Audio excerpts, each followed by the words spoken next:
गेल्या आठवड्यामध्ये जे काही काश्मीरमध्ये घडलं त्यामुळे साहजिकच सर्व देशामध्ये लोकांच्यामध्ये एक अस्वस्थता होती. लोक येतात पलीकडनं ज्यांचा काही संबंध नाही अशा निष्पाप लोकांना गोळ्या घालतात, 27-28 मृत्युमुखी होतात आणि याच्यामध्ये कुठल्याही सरकारला लगेची भूमिका घेणं शक्य नव्हतं. पण हे करत असताना काळजीपूर्वक निकाल घ्यायची गरज होती. दोन भाग आहेत. एक भारताचा नकाशा निर्देशावर ठेवा, पाकिस्तानचा नकाशा निर्देशावर ठेवा. भारत आणि पाकिस्तान याच्यामध्ये POK पाकिस्तान ऑक्युपाईड काश्मीर की जो काश्मीरचा भाग 1948 साली त्यांनी घेतला आणि जो त्यांच्या ताब्यात आहे तिथंच हे हल्ला करण्याचं स्थान केंद्रित केलं असं दिसतं.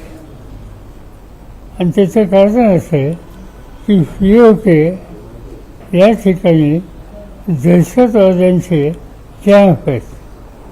तिथे ट्रेनिंग दिलं जातं, तिथे दारूगोळा ठेवला जातो आणि सगळी मदत पाकिस्तानकडनं तिथं होती. जो काही निर्णय भारताला घ्यायचा होता तो पाकिस्तान हिंदुस्थान यांची जी बॉर्डर आहे ती बॉर्डर ओलांडून आपण जाऊ इच्छित नव्हतो आणि ती काळजी भारतीय हवाई दलाने घेतली आणि जे हल्ले झाले ते पाक ऑक्युपाईड काश्मीर इथे झाले. यावेळेच्या स्थितीत एक आणखी बदल दिसला की जो काही 10 दिवसापूर्वी झालं काश्मीरमध्ये ते झाल्याच्या नंतर या देशात आपल्या देशात काही लोकांच्या मनामध्ये काश्मीरी जनतेच्याबद्दल सुद्धा शंका होती. पण हा जो इन्सिडेंट झाला दहशतवाद्यांचा तो झाल्याच्या नंतर ज्याचा आनंद असावा असा एक गोष्ट घडली. सर्व काश्मीरमधली स्थानिक जनता ही भारताच्या बरोबर उभी राहिली. ही दहशतवाद्यांच्या विरुद्ध त्यांनी आपली तीव्र मतं व्यक्त केली. जम्मू काश्मीरची विधानसभा याचं अधिवेशन घेतलं गेलं आणि त्या विधानसभेमध्ये एक मताने हा जो हल्ला झाला होता दहशतवाद्यांचा त्याच्या विरुद्ध निषेधाचा ठराव झाला. आणि त्याबरोबर तिथले मुख्यमंत्री जे आहेत उमर अब्दुल्ला त्यांचं भाषण तुम्ही कोणी ऐकलं असेल तर असेल त्यांनी अतिशय स्वच्छ भूमिका ही या दहशतवादाच्या विरुद्ध केली आणि सर्व काश्मीर रॅली आणि भारतीय नेतृत्व भारतीय सेना याच्यात अंतर नाही ही गोष्ट जगाला कळली. आणि हे सगळं झाल्याच्या नंतर हल्ला तर झाला होता आपल्या 26-27 लोक मृत्युमुखी पडले होते. त्याचा तर हिशोब करावाच लागेल. पण तो करत असताना आंतरराष्ट्रीय जगामध्ये भारत आक्रमक आहे असं चित्र होऊ नये याची खबरदारी या ठिकाणी घेतली दिसते योग्य आहे. आणि म्हणून आम्हा लोकांचा आग्रह होता त्यावेळी दिल्लीमध्ये सर्व पक्षीय बैठक बोलवली. त्या बैठकीमध्ये माझ्या पक्षाच्या वतीनं सुप्रियाताई सुळे हजर होत्या आणि तिथे एका विचाराने कुठली भूमिका सरकार घेत असेल तर या ठिकाणी राजकारण न आणता पूर्ण ताकदीने सरकारचा मागं उभं राहावा हा निर्णय घेतला आणि आज या ॲक्शनच्या नंतर सर्व देशवासियांची जबाबदारी, राजकीय नेतृत्वाची जबाबदारी ही आहे की एअरफोर्स आणि बाकीचे त्यांचे सहकारी त्यांनी काल रात्री जी काय ॲक्शन घेतली तिच्या पाठीशी मजबूतीने उभं राहिलं आणि ती भूमिका आम्हाला लोकांची आहे. सर, या सगळ्या हल्ल्यानंतर अमेरिकेकडून जे काही सांगितलं गेलं की दहशतवाद विरोधी कारवाई संदर्भात आम्ही भारताच्या पाठीशी आहोत, आंतरराष्ट्रीय पातळीवरती याचे काय नेमके परिणाम होऊ शकतात या सगळ्या हल्ल्याने? नाही, असं आहे की आंतरराष्ट्रीय हे थोडं जपून केलं पाहिजे, पण सुदैवानं या हल्ल्याच्या नंतर आणि कालच्या ॲक्शनच्या नंतर अमेरिका, जपान आणि काही महत्त्वाचे देश यांनी भारताला समर्थन दिलं. काळजी करण्यासारखी गोष्ट अशी आहे की चीननी दिलेली नाही. तर ठीक आहे, शेवटी आपल्याला आपल्या देशाचं महत्त्व, आपल्या देशाचा अधिकार आणि आपल्या देशाचं सार्वभौमत्व हे जतन करावंच लागेल. त्यासाठी जे काही कष्ट, त्याग देशवासी म्हणून करावं लागतील ती करण्याची मानसिकता मला देशवासियांची दिसते. ही जमीची बाजू आहे. पाकिस्तानकडून आता कांगावा सुरू केला गेला आहे की सिव्हिल एरियामध्ये हे हल्ले भारताकडून केले गेले आणि त्यांचे पंतप्रधान जे आहेत त्यांनी सुद्धा याचं सडेतोड उत्तर दिलं जाईल असं सांगितलंय. युद्धाला सुरुवात होईल किंवा युद्ध होईल अशी चिन्ह सध्या दिसत आहेत का? तुम्हाला काय वाटतं? नाही, आज सांगणं योग्य नाही, पण सतर्क राहण्याची स्थिती आहे. हा सगळा भाग जो आहे तिथं सतर्क राहण्याची गरज आहे. पाकिस्तान माहिती नाही कुठपर्यंत पुढे जातील. त्यांना त्यांची ताकद माहिती, त्यांना भारताची ताकद माहिती आणि त्यामुळं या गोष्टीत आपल्याला सावध राहावं लागेल. सरकारची जी आता सध्याची धोरणं आहे या युद्धाच्या पार्श्वभूमीवरती आंतरराष्ट्रीय धोरणं जी आहेत त्याच्याकडे तुम्ही कसं पाहता? स्ट्रॅटेजिकली ज्या काही मूव्स करण्यात आलेत गव्हर्नमेंटकडून पाण्याच्या संदर्भामध्ये असतील किंवा व्यापाराच्या संदर्भात 4-5 निकाल सरकारने आधी घेतले. एक आर्थिक कोंडी कशी करता येईल या दृष्टीने काही पावले टाकली, त्याच्यात काही चुकीचं नाही. सर, आज देशभर मॉकड्रिल घेतला जातोय युद्ध सरावाचा 4 वाजता सगळीकडे. अशा पद्धतीनं केंद्र सरकारकडनं खरं त्याचे काही स्ट्रॅटेजी असतात युद्धाच्या, काही गोष्टी रिव्हील करायच्या नसतात. तुम्ही कसं बघताय सगळ्या गोष्टी? नाही, असं आहे की एकाच साली ज्यावेळेला अशी स्थिती झाली तेव्हाही केलं होतं. त्याही वेळेला ह्या गोष्टी घडलेल्या होत्या आणि हा एवढा सगळा दहशतवाद्यांचा हल्ला झाल्याच्या नंतर कुठल्याही देश वाढीची भूमिका घेऊ शकत नाही आणि त्यामुळे आपल्या आर्म फोर्सेसने आणि प्रधानमंत्र्यांनी जी काही निर्णय घेतले ते योग्यच होते. या ऑपरेशनला ऑपरेशन सिंदूर असं नाव देण्यात आलेलं आहे. चर्चा आहे की मोदींनी हे नाव, ते मला माहिती नाही, पण नाव दिलं ते योग्य दिलं. कारण काही निष्पाप भगिनी त्यांना वैद्यराला तोंड देण्याची स्थिती आणली. त्यांचं कुंकू फुसलं गेलं आणि म्हणून हे नाव दिलं असेल तरी योग्य.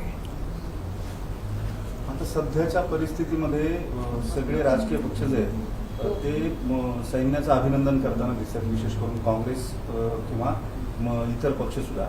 थेटपणे सरकारचं किंवा मोदींचं अभिनंदन अजून विरोधी पक्षाकडून केलं गेलं नाही, म्हणजे कठोर निर्णय घेतल्याबद्दल. तुम्ही आत्ताच सांगितलं, मी आता मोदींचं नाव घेऊन सांगितलं की यावेळेला असा संकुचित दृष्टिकोन घेणं शहाणपणाचं लक्षण नाही. चले. सर आता एअर स्ट्राईक तर झाला, पण याच्या पुढे सरकारने पुढे आणखीन एक स्टेप घ्यावी का इथपर्यंत थांबवता? नाही आता एक महत्त्वाची स्टेप घेतली, बघूया आता पेशन्स दाखवावं लागतात, त्याची काही रिॲक्शन होते का काय होते सांगता येत नाही. कारण वातावरण पाकिस्तानमध्ये सुद्धा मोठा वर्ग पाकिस्तानच्या नेतृत्वाचा हा जो दृष्टिकोन आहे त्याच्याबद्दल नाराजी असलेला आहे. पण आत्ता त्याला अफसोस होतात का वगैरे हे सांगता येत नाही. आज आपण एक राहूया. सर एक हिंदी सवाल है इस मामले में। कल रात को 1:30 बजे एयर स्ट्राइक हुआ। गवर्नमेंट पिछले 15 दिन से प्रिपेयर कर रहा था। देयर वाज something happening behind the curtain, ये भी कहा जा रहा था।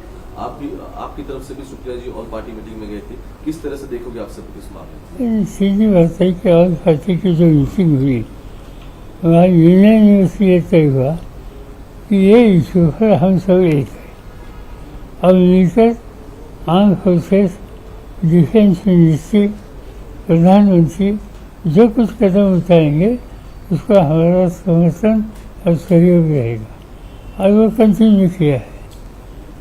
कल जो हो गया मुझे आश्चर्य नहीं लगता, क्योंकि कश्मीर में जो बात हुई थी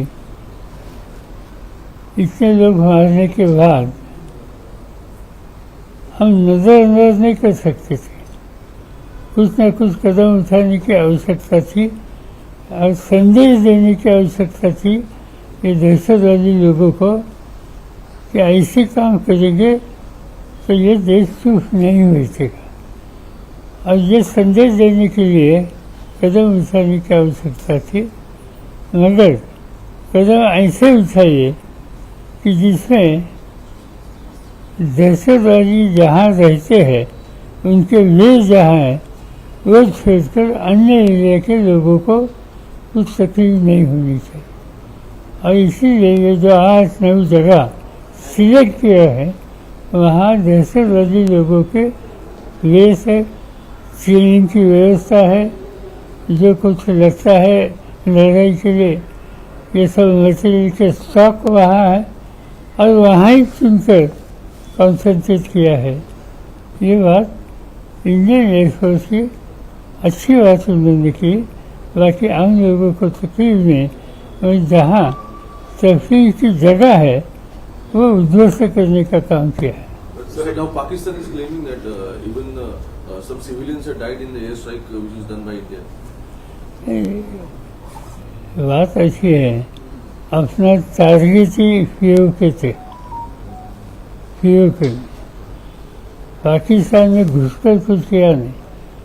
पाकिस्तान ने जो इलीगली कश्मीर की जगह ऑक्यूपाई की है और इसका इस्तेमाल भारत को जब परिस्थिति गंभीर होती है तब हमला करने के लिए जो वेस यूज करते हैं वहाँ ही सिर्फ हमले किए हैं।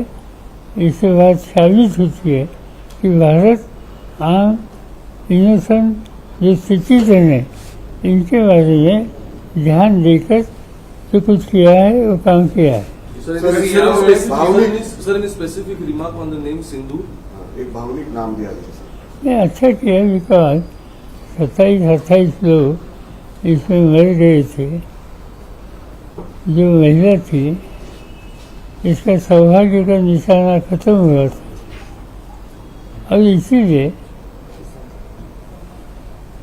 देशवासी उनके साथ है ये कहने का संदेश एक शब्द से लिया गया। सर यावेळी पहिल्यांदा पीओकेच्या व्यतिरिक्त तुम्ही पाकिस्तानच्या पंजाब प्रांतात पण आपण स्ट्राईक केलेला आहे, त्यामुळे एक स्टेप पुढे गेलो तर माझी माहिती आहे पीओकेमध्येच हल्ले झाले।